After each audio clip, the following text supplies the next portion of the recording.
Welcome back to another episode of Card Talk Podcast, where we spend just a little bit of time talking about cards from Lord of the Rings card game. I'm your host, Dave Walsh. And I'm Ted Bannock, the guardian of Card Talk. Yeah, for every show that we do you get extra stats?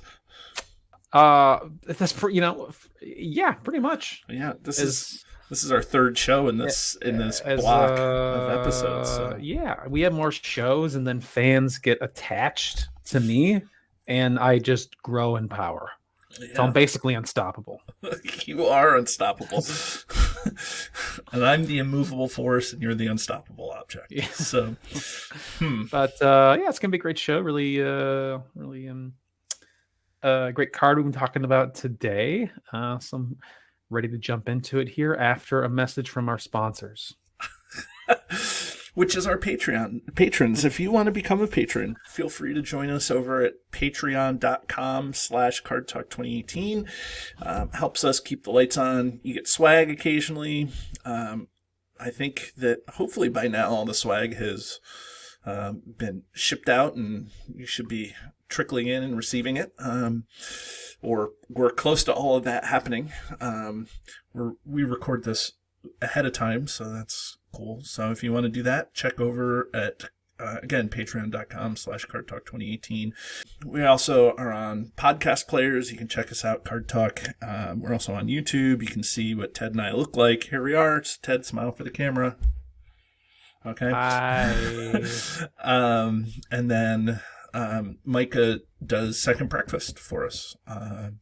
So there's a lot of things that we're doing, try to keep the community engaged and with us, and we're having fun doing it all, bringing it to you. So Ted, guardian of Card Talk.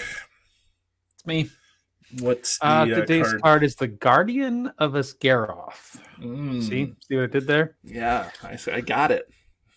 He is a 2-cost leadership ally.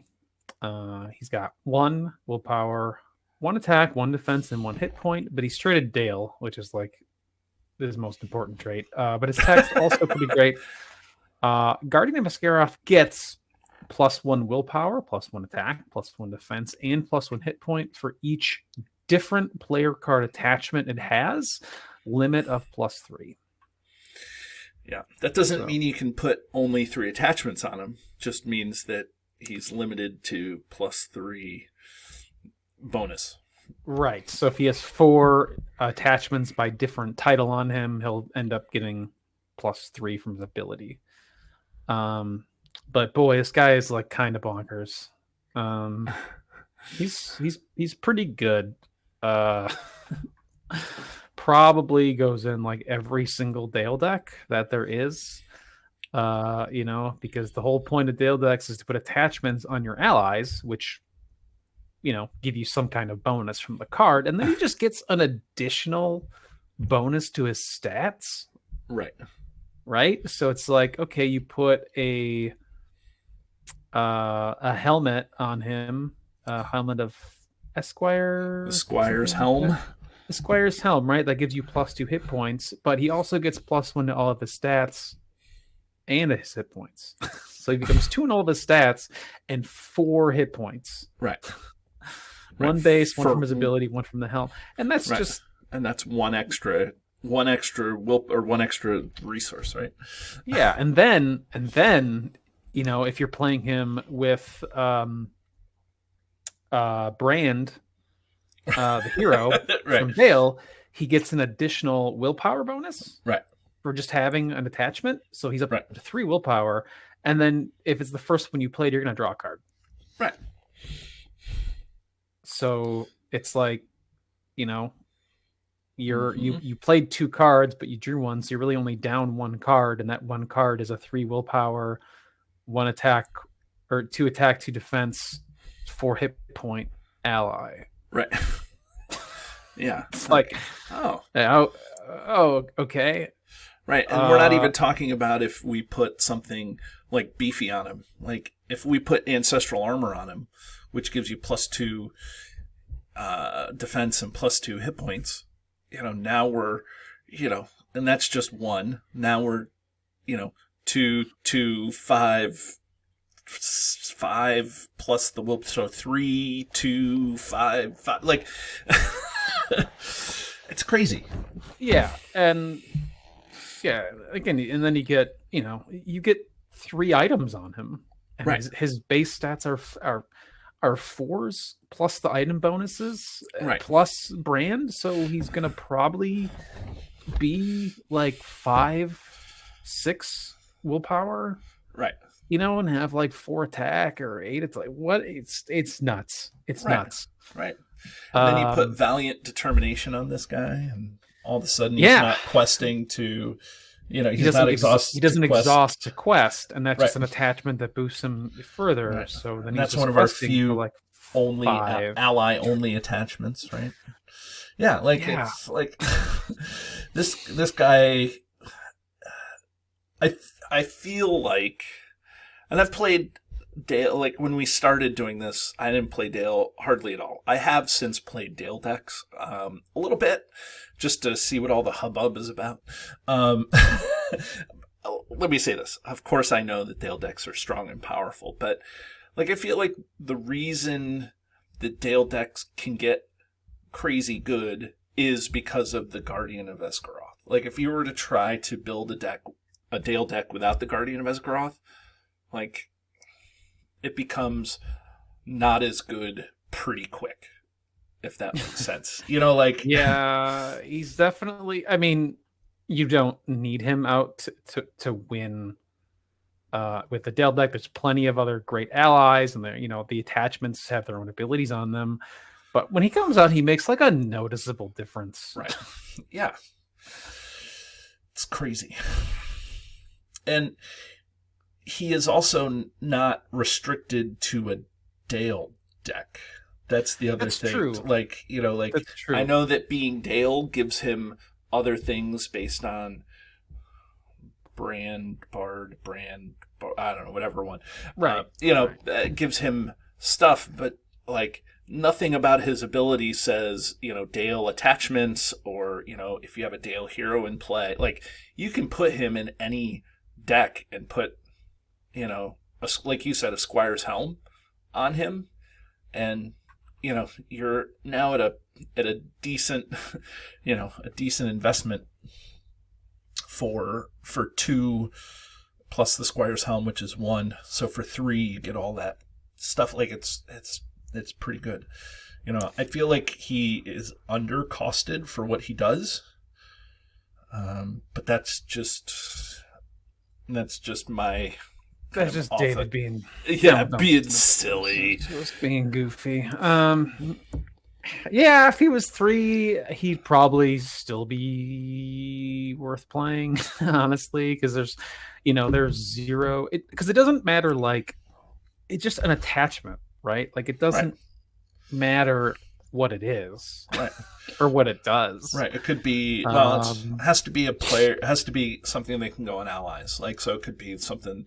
I was going to say it could be like a Song of Kings, but that's not. Yeah, I was thinking. I was trying to think of 0 cost ones, and of course, we did an episode on Bow of You can go on a Dale character, right? And then I was like, oh, does Cram? But I think Cram is heroes only, though. Right. I think that's true. I'll look it up while you keep talking about this guy. Yeah. So, he doesn't have to go into a Dale deck. You just have to have enough attachments to get the value out of him. But usually, like, 1 attachment kind of puts him there, like for 2 cost, and then whatever the cost of the attachment is. Right. Yeah, Cram is a hero only. Hero only. Yeah, that's what I thought. So, right, but 0 cost attachments. Like, what about like Spare Hood and Cloak, or like a gray cloak? Like. Spare Hood and Cloak definitely goes on him, and it's not a bad choice because that readies him. So even though he loses the Spare Hood and Cloak once you ready him, if you got another item, he's still going to have a decent boost on him. Right. So, like something like a wild stallion.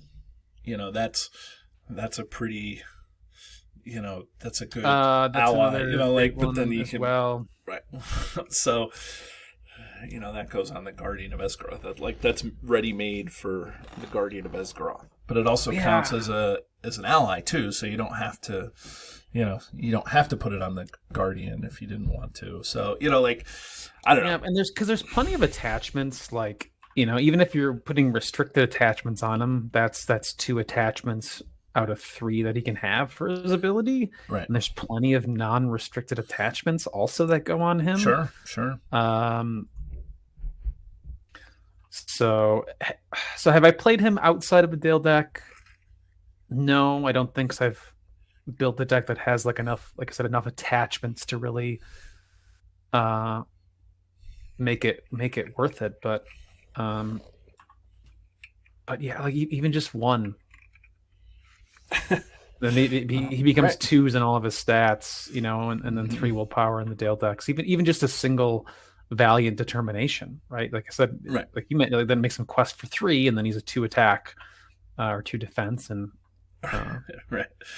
It's nuts. Like I feel like you get a couple of those guys out in a Dale deck specifically, then you're just owning everything that comes along. But it does take time to set this guy up, right? Yeah. Very rarely do you pull all the things that you need to get this guy online. The thing is, in a Dale deck, you usually have at least an attachment in your hand, ready to go, and then because you're drawing so many cards as you play attachments, you're just getting more allies, and the deck just kind of feeds itself. So that's why it's a little bit trickier in non-Dale decks. Let me just look here if I want attachments. Just in general here, I'm trying to think of some other really, really good ones. Both of you mentioned the Esquire's helmets, Valiant Determination, self-preservation. I've never done, but that could be really fun when that heals them. He could very easily become your defender in it. He can fit whatever role you want him to. Right. So I've used him to defend and attack and quest, and sometimes multiple in a round. What else do we got here? Yeah, those are probably some of the most notable ones. Yeah. I mean, there's a lot of things are stuck on have to go on heroes.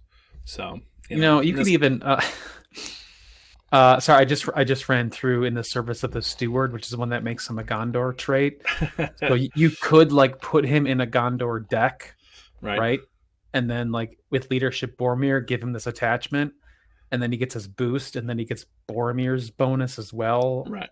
Or or any other thing you have that's boosting Gondor, right? Same thing with the Rohan card, I think, also is attached to a character. So you could do some. There's some fun things that are non-traditional things, right? If you want to be a little cheeky with them, I guess. Yeah. Hallberg of Mail as well. Oh, yeah, that's the one that goes under Dale. Yep. Gives him +1 defense and a hit point.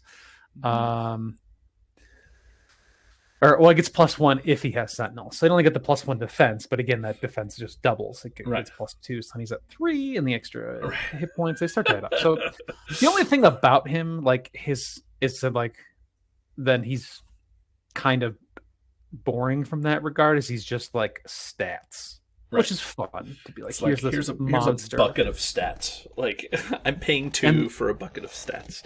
Yeah, and the game you play with him is how many attachments can I get on him? How strong can I get him? Mm-hmm. But it's fun to build him, and then once he's on the board, he's just a powerhouse, right? Of whatever you want him to do. So that might be not exciting for players. Maybe for certain players, that's why I said you can try to do the non-traditional, more cheeky type things, and put him in a non-Dale deck or something like that. Right. Um, Yeah, but I mean, I yeah, still that's think it. he goes in a non-Dale deck just to go in a not like he could go into a I don't know a Sylvan deck, and you could use him and put a couple of things like you said, Bowview and Hawberk, and and just have that for him, and he could be a mega powerhouse defender, right? Like, Yeah, and almost yeah. better than last week's card, right? Like, It's like, yeah, and he's only got one hit point, but then as soon as he can attachment, he's got two. So he just, right, I guess, timing is the thing you got to watch for. Is like, do you have an attachment for him? And if you don't, you probably don't want to put him down unless you're really desperate. Like, I need one more willpower. You're doing anything to build your board early. Right. Um, yeah, I don't know. But there's plenty of cards to get attachments. Gale decks will play Open the Armory. Open the Armory lets you search the top 10 cards for an item, or excuse me, a weapon or armor attachment, which some of the ones we just named are traded that way. So, yeah, I mean, there's just a ton of ways to build this guy up, to formidable stats. And if he's on the board and you just spent 2 on a 1/1/1/1 and he disappears, you're not so upset about it. Especially in leadership that is usually flush with resources, right? Like, I mean, I don't know if that's the knock on, not knock, but if that's the kind of the feel that leadership has even through the revised content only, but it always seems like leadership has more resources than other, has all the resource generation and resource smoothing and things like that. That's not always the case, obviously, but that's at least its reputation. Yeah. Yep. So yeah, hopefully we've named a couple of items. I'm sure there's more that we missed, or some ones that you're going to discover as you look through your pool of cards. But yeah, and that's the thing, is I wish there was some, like, I mentioned the fun thing you could do, make him a Gondor or something like that. But then aside from that, he's like kind of a boring card. like in that regard, that right, because sometimes the really good cards are kind of boring because of almost how strong they are. And he kind of falls, like, that's his one weak spot, is that he's like too good. Does that make any sense at all? Yeah. Well, this is the thing. Like, this card doesn't promote decision making, right? Like, I mean, like you put him on the board, and then if you get an attachment that goes on him, you're going to put it on him versus anything else, because you get all the crazy buffs. And so, like, when you say he's boring, like, that's kind of like, that's what I think of, is that he just doesn't make a lot of decisions interesting for you. Like, he just sits there. Right. Like, you put cards on him and he attacks or defends or whatever you need. And then if you draw something else that can go on him, you put that on him, and then he can quest attack or defend. Like, it's just, and it's like, okay, like, it's not like Henemarth where, you have to choose to look at the card or choose to quest or choose to chump, or, I don't know. Like, this is not a lot of interesting stuff. But that's a knock on the gameplay, but not on. Right. You need cards that are like. That's the thing, is you need, it is at a certain point, it's like math, the game. You need willpower to you need high numbers on the board, and he just kind of helps you get there, and he gets there, I'd say, relatively quickly compared to a lot of other cards. Right. So if he's not in your Dale deck now, I put him in there. Encourage you to give him a try, but for that same reason, you might not. People might choose to be like, I think he's actually a little too good, so I want to try something different, right? Right. So if you're struggling, put him in, and if you want to struggle, take him out. Best way I can put that. I was going to So ask you a there you question, but go. I forgot what the question was. I thought it was like going to be one of these hard-hitting, deep dive questions. But should we take a look Was at it its going to be artwork like? instead? Was it going to be like Ted? What do you think of his artwork? And I'd be like, Yeah. well, Dave. What do you think of his artwork? You know what? I lost it now because I was pulling up all the attachments. So I think I'll it's pull it good. back up. You know, like Yeah, he's like staring out over the long lake, I think, or right? something. Yeah. Right. I mean, that's what not that's what Dale is, right? Or Lake Town, I guess. Lake Town. Dale was the up on the up on the Yeah. hill a little bit more, but you know, like he's staring out over. I don't know. Is that a sunrise or a sunset? Would you guess? I'm still loading the artwork again, but I remember Okay. seeing that it was like a patch of yellow, right? Like the sun coming Yeah, up the over the sun's. water, I Yep. think. Yep. Is it coming up or is it going down? Like Going that's down, right. on setting on Esgaroth. Who knows? Yeah. We would have to the to eye like of- pull eye up of the pull up a map and see if we can figure out which dock Yeah, he's on and stuff. it's a nice looking card. There's really nothing I can say that makes dislike it. You know, Yeah, I think So- it's good art for just a for just a no name, just for like a non-unique. non-unique. Yep. Yeah. You can't really see the person's face, so in theory this could be a female guardian of Esgaroth. So yeah, it's good. The armor is good, kind of dwarf inspired, which is nice. Angular and things like that. Oh yeah, because probably influenced by their trade from the Lonely Mountains. Yep. So yeah, should we ring this thing? absolutely. Okay, so for anybody who may not know, we have a highly scientific yet arbitrary system where we rank a card on a scale from 1 to 10, where 1 is the one card to rule them all, or one of the best cards in the game, and 10 is the card that we throw back into the fiery chasm from whence it came. I think it's a sunrise. Now that I got it pulled up, the way that the rays are shooting, I think it's a sunrise on the lake is my guess. But Okay. each their own. Yeah. Sunrise indicating the hope of Lake Town as smog has been vanquished and we can get back into Lake Town and establish trade. Is that good? That's good. Yeah. You're right on it. Okay, Ted. What's your ranking of the Guardian of Esgaroth? Again, he's one of those cards too. Like so many times, we're like, oh, if the card is with these cards, they're better, right? If he's within the context of a Dale deck, right?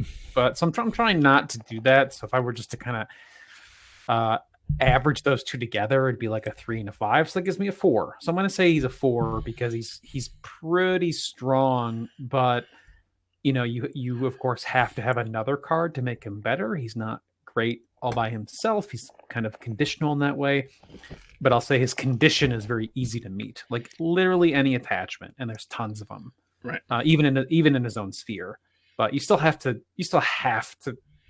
draw it, right? So you have to weight your Right. deck, and it's trickier if you're not playing Dale because you won't get the card draw necessarily. At least the way Dale does for playing the attachment. So, but for all the reasons that we said, he's very high statted when his ability kicks in. So he makes a pretty big impact when you play him.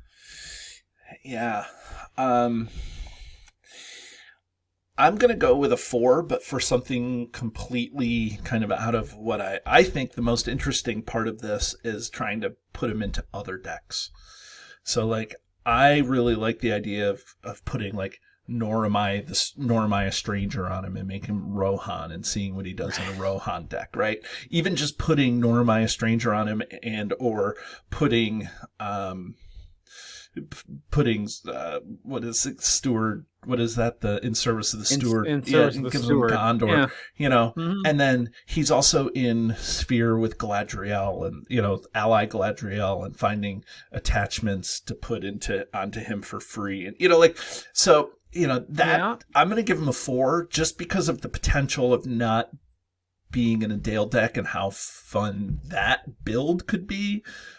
not how fun playing that. I mean, of course, playing the build, but like seeing if you could get it to go. If you're looking for more than a two card combo in this game, like if you're looking for a 3-card combo, or 4-card combo, like you have to draw. Well, he kind of is right. Kind of like you could have your ideal, like these are the 3 attachments I want on him, right? And you're trying to dig through your deck to get those specific ones, right? And that's the game that you're playing, right?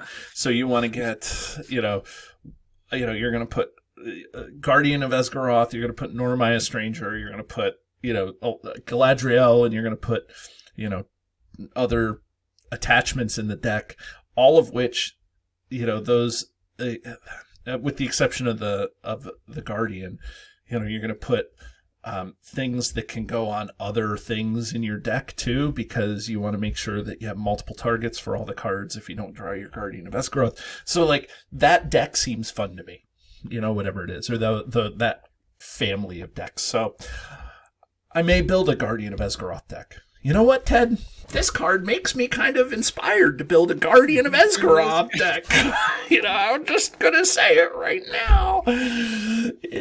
Like it's just to see what the heck you can do, right? Like, I don't know. It would be kind of fun to see what we can do, right? So, anyways, that's what I have to say about this guy. And it's all inspired by you, Ted. Glad I could help. Yep. Thank you, Ready Teddy. And thank you, everybody out there, for listening to this show. Join us again next week as we talk about more cards from the game. Have a great day, everybody. Do you love the content? Here's what you can do to stay connected. Become a patron. The money collected through Patreon goes into keeping the lights on here at the podcast. We love our patrons, and you can join at many different levels. Visit patreon.com/cardtalk2018.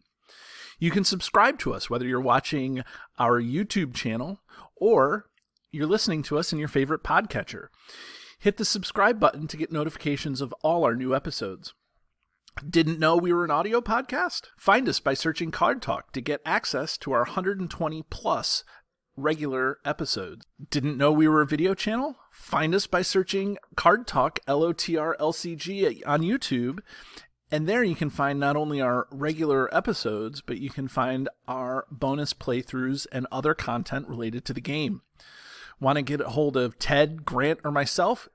Feel free to email the podcast at cardtalk2018@gmail.com.